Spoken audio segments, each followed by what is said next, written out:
Assalamualaikum warahmatullahi wabarakatuh. Saya, Lailatul Qadriyah Umarela, calon guru penggerak Angkatan 9 asal sekolah SMA Negeri 5 Maluku Tengah, akan menampilkan demonstrasi konstekstual modul 1.3 tentang penerapan inquiry apresiatif. Tujuan pembelajaran. Yang pertama, calon guru penggerak mempraktekkan penerapan paradigma inquiry apresiatif untuk mengidentifikasi potensi diri dan membuat kalimat prakarsa perubahannya. Yang kedua, calon guru penggerak menyusun bagja menurut kalimat prakarsa perubahan diri yang telah dibuat untuk kemudian menjalankannya. Pertama-tama, saya akan menjelaskan apa itu inquiry apresiatif. Inquiry apresiatif merupakan suatu filosofi atau landasan berpikir yang berfokus pada upaya kolaboratif menemukan hal positif dalam diri seseorang, dalam suatu organisasi dan dunia di sekitarnya, baik di masa lalu, masa kini, maupun masa depan. Paradigma inquiry apresiatif ini dikenal sebagai pendekatan manajemen perubahan yang kolaboratif dan berbasis kekuatan. Inquiry apresiatif menggunakan prinsip-prinsip utama psikologi positif di sekolah. Pendekatan inquiry apresiatif dapat dimulai dengan mengidentifikasi hal baik apa yang ada di sekolah, kemudian mencari cara bagaimana hal tersebut dipertahankan dan memunculkan strategi untuk mewujudkan ke arah yang lebih baik. Ada 5 tahapan dalam inquiry apresiatif yang disingkat menjadi bagja, yaitu buat pertanyaan utama, ambil pelajaran, gali mimpi, jabarkan rencana, dan atur eksekusi. Tahapan-tahapan dalam bagja. Yang pertama, buat pertanyaan utama atau define, yaitu merumuskan pertanyaan sebagai penentu arah penelusuran terkait perubahan yang diinginkan atau diimpikan. Berikut yaitu ambil pelajaran atau discover, mengumpulkan berbagai pengalaman positif yang telah dicapai di kelas maupun di sekolah, serta pelajaran apa yang dapat diambil dari hal-hal positif tersebut. Selanjutnya yaitu gali mimpi atau dream, yaitu menyusun narasi tentang kondisi ideal apa yang diimpikan dan diharapkan terjadi di lingkungan pembelajaran. Berikut yaitu jabarkan rencana atau desain, yaitu merumuskan rencana tindakan tentang hal-hal penting yang perlu dilakukan untuk mewujudkan visi. Dan yang terakhir, atur eksekusi atau deliver, yaitu memutuskan langkah yang akan diambil, siapa yang terlibat, bagaimana strateginya, dan aksi lain demi mewujudkan visi. Prakarsa perubahan yang saya buat yaitu mewujudkan siswa yang bernalar kritis dan kreatif dalam menciptakan karya-karya digital di dalam pembelajaran. Tahapan pertama dari bagja yaitu buat pertanyaan utama.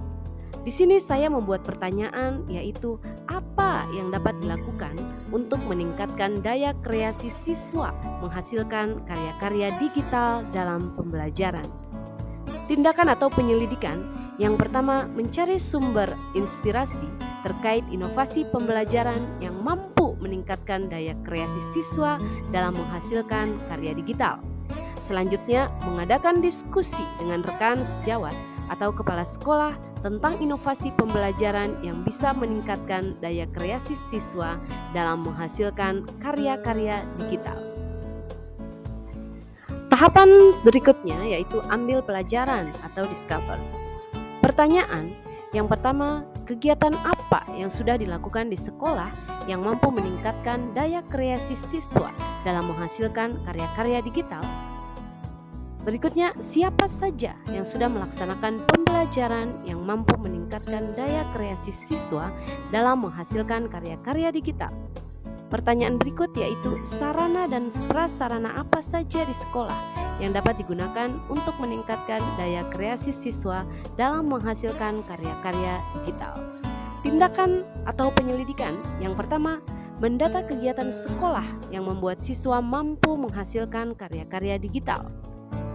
Tindakan berikutnya yaitu mendata rekan sejawat yang sudah membuat kegiatan atau pembelajaran yang mampu meningkatkan daya kreasi siswa dalam menghasilkan karya-karya digital. Tindakan yang berikut yaitu mendata sarana prasarana yang ada di sekolah yang dapat digunakan untuk meningkatkan daya kreasi siswa dalam menghasilkan karya-karya digital. Tahapan berikut yaitu gali mimpi. Pertanyaan: inovasi pembelajaran seperti apa yang dapat dilaksanakan untuk meningkatkan daya kreasi siswa dalam menghasilkan karya digital? Pertanyaan berikut yaitu apa kebiasaan-kebiasaan baru yang dapat dilaksanakan saat siswa mampu dan terbiasa menghasilkan karya digital? Dan pertanyaan terakhir yaitu apakah sumber daya yang kita bayangkan akan tersedia jika siswa mampu dan terbiasa menghasilkan karya-karya digital? Tindakan atau penyelidikan yang pertama, menggali pendapat atau keinginan dari siswa tentang kegiatan pembelajaran yang meningkatkan daya kreasi mereka dalam menghasilkan karya digital.